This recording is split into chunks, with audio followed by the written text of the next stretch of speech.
Nikola Tesla अपने radio, television, motor, robotics और electricity से जुड़े इन्वेंशंस के लिए जाने जाते हैं। लेकिन आपको जानकर हैरानी होगी कि उन्होंने अपने समय में कुछ ऐसे आइडियाज को भी प्रपोज किया था जो उस समय की टेक्नोलॉजी से बहुत ज्यादा आगे थे।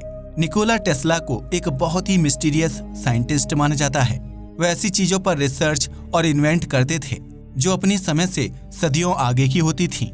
आज हम निकोला टेस्ला की ऐसी ही कुछ दिमाग हिला देने वाली इन्वेंशंस के बारे में आपको बताने वाले हैं। तो ये वीडियो बहुत ही ज्यादा इंटरेस्टिंग होने वाला है, इसलिए इसे अंत तक जरूर देखिएगा। Number 1, the earthquake machine. 1893 में निकोला टेस्ला ने एक स्ट्रीम से पावर होने वाले मैकेनिकल ऑस्किलेटर को पेटेंट कराया। यह एक ऐसा डिवाइस था जो वाइब्रेट होकर बहुत तेजी से ऊपर और नीचे जाता था और इलेक्ट्रिसिटी को प्रोड्यूस करता था। निकोला टेस्ला हमेशा से ही ऐसी चीजों को इन्वेंट करने में दिलचस्पी लेते थे जिससे पूरी दुनिया में फ्री इलेक्ट्रिसिटी को बांटा जा सके। ऐसा उन्होंने अपने न्यूयॉर्क में बने वार्डन क्लिफ टावर के जरिए भी करना चाहा था, लेकिन इन्वेस्टर्स से फंडिंग न मिलने की वजह से उन्हें उस प्रोजेक्ट को बंद करना पड़ा था। यह मैकेनिकल ऑस्किलेटर भी निकोला टेस्ला द्वारा इसी मकसद से डिजाइन किया गया था। इस इन्वेंशन के पेटेंट हो जाने के कई सालों बाद एक बार निकोला टेस्ला ने कुछ रिपोर्टर्स को ये बताया कि यह मैकेनिकल ऑस्किलेटर असल में बहुत ही खतरनाक तरह की मशीन थी। उन्होंने बताया कि जब वह इस मैकेनिकल ऑस्किलेटर को अपनी न्यूयॉर्क सिटी की लेबोरेटरी में टेस्ट कर रहे थे तो इसकी वजह से वहाँ की पूरी जमीन हिल गई थी। उन्होंने बताया कि मशीन को जिस मकसद से डिजाइन किया गया था वह उस तरह से काम नहीं कर रही थी, बल्कि इसमें कुछ ज्यादा ही पावर थी जिस वजह से इसने पूरी बिल्डिंग को ही हिलाकर रख दिया था। वह बताते हैं कि उन्होंने तुरंत पास रखे एक हथौड़े को उठाया और उस मशीन को एक झटके में चकनाचूर कर दिया और पूरी बिल्डिंग को खत्म होने से बचा लिया। वह वाइब्रेशन इतना ज्यादा था कि कुछ ही देर में पुलिस और एम्बुलेंस भी उस बिल्डिंग के नीचे पहुंच गई। निकोला टेस्ला ने अपने असिस्टेंट को झूठ बोलने के लिए कहा और उन्हें ये बताया कि अगर पुलिस कोई सवाल जवाब करे तो उन्हें ये बता देना कि यह शायद कोई भूकंप था। अगर निकोला टेस्ला सही समय पर उस मशीन को बंद नहीं करते तो उसकी वजह से पूरी बिल्डिंग भी गिर सकती थी, जिसकी वजह से उनकी खुद की मृत्यु होने के भी चांसेस थे। उन्होंने उसके बाद से मैकेनिकल ऑस्किलेटर को बनाने का कभी भी ट्राई नहीं किया और यह अर्थक्वेक मशीन सिर्फ हिस्ट्री के पन्नों में ही रह गई। अब शायद आपके दिमाग में ये सवाल आ सकता है कि क्या आज के वैज्ञानिक निकोला टेस्ला के पेपर को स्टडी करके ऐसी मशीन को दोबारा सेफ तरीके से रिक्रिएट नहीं कर सकते। दरअसल इस मशीन को क्रिएट तो किया जा सकता है, लेकिन उसका कोई भी फायदा नहीं होगा। इस मशीन को 1890 के दशक में बनाया गया था और तब इलेक्ट्रिसिटी दुनिया में नई ही आई थी। आज हमारे पास ऑलरेडी इलेक्ट्रिसिटी प्रोड्यूस करने के लिए बहुत आधुनिक और सिंपल टेक्नोलॉजी मौजूद है। इस वजह से मैकेनिकल ऑस्किलेटर जैसी कोई भी टेक्नोलॉजी बहुत ही ज्यादा महंगी और इनइफेक्टिव होगी। Number 2, thought camera. जैसा कि इस सब मशीन के नाम से ही पता चलता है, ये एक ऐसा डिवाइस होने वाला था जो इंसानों के दिमाग में चल रहे थॉट्स को कैप्चर करके स्क्रीन पर दिखाने के लिए डिजाइन किया जाना था। 1893 में अर्थक्वेक मशीन के साथ साथ निकोला टेस्ला अपने इस आइडिया पर भी काम कर रहे थे। कई सालों बाद उन्होंने एक रिपोर्टर द्वारा लिए गए इंटरव्यू में अपने इस आइडिया को खुलकर एक्सप्लेन किया। उनका मानना था कि जब भी हम इंसान कुछ सोचते हैं और हमारे दिमाग में कोई बात चल रही होती है तो वह हमारी आंखों के पिछले हिस्से पर दिखाई देती है।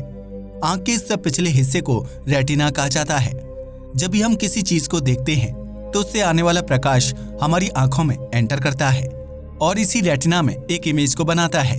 बाद में यही इमेज ऑप्टिक नर्व के द्वारा सिग्नल्स के रूप में हमारे दिमाग तक पहुंच जाती है, जिससे हम चीजों को देख पाते हैं और उन्हें देखकर एनालाइज कर पाते हैं। निकोला टेस्ला का मानना था कि जब हम किसी चीज को सोचते हैं तो उसकी भी एक इमेज रेटिना पर बनती है, जिसे एक स्क्रीन पर दिखाकर हमारे थॉट्स को भी एक टेलीविजन पर चलाया जा सकता है। निकोला टेस्ला का यह आइडिया फंडामेंटली गलत था, यानी इस आइडिया का बेसिक कॉन्सेप्ट ही पूरी तरह से गलत था। जब भी हम किसी चीज को सोचते हैं तो उसकी कोई इमेज हमारी रेटिना के पिछले हिस्से पर नहीं बनती। हमारा दिमाग तस्वीरों को तस्वीरों की तरह और आवाज को आवाजों की तरह स्टोर नहीं करता। ये सभी न्यूरल कनेक्शंस के जरिए हमारे दिमाग में स्टोर्ड होते हैं। हमारे पूरे शरीर में कोशिकाएं मौजूद होती हैं जिन्हें शरीर का फंडामेंटल बिल्डिंग ब्लॉक भी कहा जाता है। दिमाग में मौजूद कोशिकाओं को न्यूरॉन्स कहा जाता है और जब यह न्यूरॉन्स आपस में कनेक्शंस की फॉर्मेशन करते हैं तो इन्हीं कनेक्शंस में तस्वीरें, आवाजें और सारी मेमोरीज स्टोर होती है। ध्यान में रखने वाली बात यह है कि उस समय न्यूरोसाइंस इतनी ज्यादा आगे नहीं बढ़ी थी और वैज्ञानिक ये नहीं जानते थे कि हमारा दिमाग असल में किस तरह से फंक्शन करता है। लेकिन चौंकाने वाली बात यह है कि आज दुनिया भर की ऐसी कई सारी कंपनीज हैं जो इंसानों के सपनों को रिकॉर्ड करके उन्हें स्क्रीन पर दिखाने के लिए रिसर्च एंड डेवलपमेंट कर रही है। भले ही टेस्ला अपने इस आइडिया को असली जिंदगी में नहीं ला पाए, लेकिन करीब 140 साल बाद आज कई सारे ऐसे वैज्ञानिक हैं जो उस आइडिया को आधुनिक तरीके से रियल लाइफ में लाने की कोशिश कर रहे हैं। Number 3, death beam. Nikola Tesla ने इंटरेस्टिंग आइडियाज के साथ साथ कुछ ऐसे आइडियाज को भी दुनिया के सामने रिवील किया था जो काफी ज्यादा खतरनाक साबित हो सकते थे। अपने 78वें जन्मदिन पर उन्होंने न्यूयॉर्क टाइम्स को एक इंटरव्यू दिया था जिसमें उन्होंने पीस बीम नाम की एक मशीन के बारे में बताया था।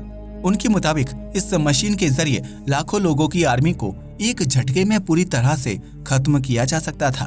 यह एक मिलिट्री वेपन से जुड़ा आइडिया था जो मरकरी के पार्टिकल्स को साउंड की रफ्तार से 48 गुना तेज रफ्तार से बाहर फेंकता था।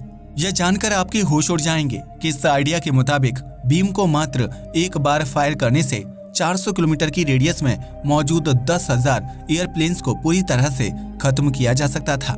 यह सुनने में जितना ज्यादा खतरनाक लगता है, असल में उतना ही खतरनाक हो भी सकता था। लेकिन निकोला टेस्ला के इस इन्वेंशन की ओर किसी ने भी ज्यादा इंटरेस्ट नहीं दिखाया। जब न्यूयॉर्क टाइम्स की रिपोर्ट बाहर आई और दुनिया को इस मशीन के बारे में पता चला तो पत्रकारों ने इसका नाम पीस बीम से बदलकर डेथ बीम कर दिया। निकोला टेस्ला अपने इस आइडिया को दुनिया भर की कई सारी सरकारों के पास लेकर गए थे। उस समय दुनिया के हालात बहुत ही अनस्टेबल रहा करते थे और जंग का खतरा हर समय मंडराया करता था। इसके बावजूद सोवियत यूनियन के अलावा किसी भी देश ने निकोला टेस्ला के इस आइडिया में जरा सा भी इंटरेस्ट नहीं दिखाया। 1939 में सोवियत यूनियन ने इस डेथ बीम के पार्शियल टेस्ट को भी कंडक्ट करवाया था। उस समय वर्ल्ड वॉर 2 की शुरुआत हुई थी और हर देश को ये डर था कि कहीं कोई दुश्मन देश ऐसे वेपन को ना बना ले जो एक झटके में उन्हें जंग में हरा दे। अंत में यूनाइटेड स्टेट्स ने एटॉमिक बम को इन्वेंट करके जापान के ऊपर गिराने के बाद इस विशाल लड़ाई का अंत किया था। Number 4, wireless electricity. Nikola Tesla ने अपनी जिंदगी का एक बड़ा हिस्सा फ्री इलेक्ट्रिसिटी को प्रोड्यूस करने वाले डिवाइसेस को बनाने में व्यतीत किया था। वह वायरलेस एनर्जी ट्रांसफर के एक ऐसे डिवाइस पर काम कर रहे थे जिससे पूरी दुनिया में फ्री इलेक्ट्रिसिटी को बांटा जा सकता था। वह पृथ्वी के आयनोस्फीयर का इस्तेमाल करते हुए तारों से ट्रांसफर होने वाली बिजली की टेक्नोलॉजी को खत्म करना चाहते थे। निकोला टेस्ला एक गरीब परिवार से थे, जिस वजह से उन्हें अपने प्रोजेक्ट के लिए दूसरों से फंडिंग लेनी पड़ती थी। अपने इस वायरलेस एनर्जी प्रोजेक्ट के लिए भी उन्होंने जेपी मॉर्गन नाम के एक फाइनेंसर से 1 करोड़ रुपए की फंडिंग ली थी। उन्होंने इस पैसे से लॉन्ग आइलैंड में 56 मीटर ऊंचा एक मशरूम के शेप का टावर बनवाया था। इस टावर को वार्डन क्लिफ टावर के नाम से जाना जाता है। निकोला टेस्ला के मुताबिक यह इलेक्ट्रिसिटी को प्रोड्यूस करने और ट्रांसफर करने वाला मेन टावर होने वाला था। इस टावर के कंप्लीट कंस्ट्रक्शन होने के बाद जब प्रोजेक्ट को आगे कंटिन्यू करने के लिए निकोला टेस्ला वापस से जेपी मॉर्गन के पास गए तो उन्होंने आगे की फंडिंग देने से मना कर दिया। यह प्रोजेक्ट वहीं पर रोक दिया गया और 1906 में टेस्ला ने अपने इस प्रोजेक्ट को बंद कर दिया। इसके 11 साल बाद 1917 में इस टावर को गिरा दिया गया और वायरलेस इलेक्ट्रिसिटी ट्रांसफर का कॉन्सेप्ट वहीं पर खत्म हो गया। ऐसा बताया जाता है कि जेपी मॉर्गन की नेटवर्थ का एक बहुत बड़ा हिस्सा एनर्जी इंडस्ट्री से आता था, जो इलेक्ट्रिसिटी प्रोड्यूस करने में एक बड़ा हिस्सा निभाती थी। उन्हें डर था कि अगर निकोला टेस्ला सच में वायरलेस इलेक्ट्रिसिटी ट्रांसफर टेक्नोलॉजी को बना लेंगे तो एनर्जी वाले बिजनेस खत्म हो जाएंगे और उन्हें बहुत भारी नुकसान को झेलना पड़ेगा। अगर उस समय निकोला टेस्ला के पास फंडिंग होती तो आज शायद हम वायरलेसली इलेक्ट्रिसिटी को पूरी दुनिया में ट्रांसफर कर रहे होते। यह जानकर आपके होश उड़ जाएंगे कि आज टेस्ला की इस टेक्नोलॉजी के जरिए पृथ्वी के आयनोस्फीयर का इस्तेमाल करके रेडियो वेव्स को ट्रांसफर कराया जाता है।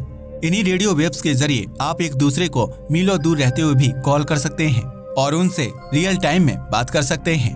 Number 5, electric airship. अपनी वायरलेस इलेक्ट्रिसिटी की टेक्नोलॉजी के बल पर निकोला टेस्ला एक इलेक्ट्रॉनिक पावर सुपरसोनिक एयरशिप की इन्वेंशन भी करना चाहते थे। 1919 में पब्लिश हुए एक आर्टिकल में टेस्ला ने अपने इसी आइडिया पर चर्चा की थी। उनके मुताबिक अगर वायरलेस इलेक्ट्रिसिटी को पॉसिबल बनाया जा सकता तो वह ऐसे प्लेन की इन्वेंशन करते जिसे बिना किसी ईंधन के हवा में उड़ाया जा सकता था। वे पृथ्वी के आयनोस्फीयर में मौजूद इलेक्ट्रिसिटी का इस्तेमाल करके ही इस प्लेन को पावर करना चाहते थे। चौंकाने वाली बात यह है कि एलोन मस्क ने भी एक पॉडकास्ट के दौरान इलेक्ट्रिक प्लेन के आइडिया के बारे में चर्चा की थी। उनके मुताबिक ऐसे प्लेन को बनाया तो जा सकता है, लेकिन फिलहाल उनका फोकस टेस्ला कार कंपनी और स्पेसएक्स पर ही है। अगर ऐसे प्लेन को सच में बनाया जा सकता तो एयरप्लेन से होने वाले पॉल्यूशन को भी रोकना कोई बड़ी बात नहीं होगी। टेस्ला के मुताबिक उनका इलेक्ट्रिक प्लेन साउंड की रफ्तार से भी तेज चलता और लंदन से न्यूयॉर्क सिटी के बीच की दूरी को मात्र 3 घंटे में ही कवर कर लेता। जैसा कि आप अभी तक समझ ही चुके होंगे कि इस आइडिया में सबसे बड़ी दिक्कत ये थी कि निकोला टेस्ला का वायरलेस टावर वाला प्रोजेक्ट ही फेल हो चुका था। बिना उस प्रोजेक्ट के ऐसे किसी प्लेन का बनना असंभव था, जिस वजह से इसकी इन्वेंशन कभी भी नहीं हो पाई। इन सभी चीजों को जानने के बाद ये बात तो क्लियर हो जाती है कि निकोला टेस्ला इंजीनियरिंग में बहुत ही आगे थे। उनके द्वारा प्रपोज किए गए आइडियाज आज भी बहुत आधुनिक माने जाते हैं और आज के समय की कई सारी चीजें उनके ही द्वारा दिए गए कॉन्सेप्ट पर काम करती हैं। वैसे निकोला टेस्ला के प्रपोज किए गए इन इन्वेंशंस में से आपको सबसे अच्छा इन्वेंशन कौन सा लगता है, हमें नीचे कमेंट करके जरूर बताइएगा। आज के लिए बस इतना ही। वीडियो पसंद आया हो तो इसे लाइक और शेयर करना मत भूलिएगा। साथ ही चैनल को भी सब्सक्राइब कीजिएगा। जय हिंद दोस्तों।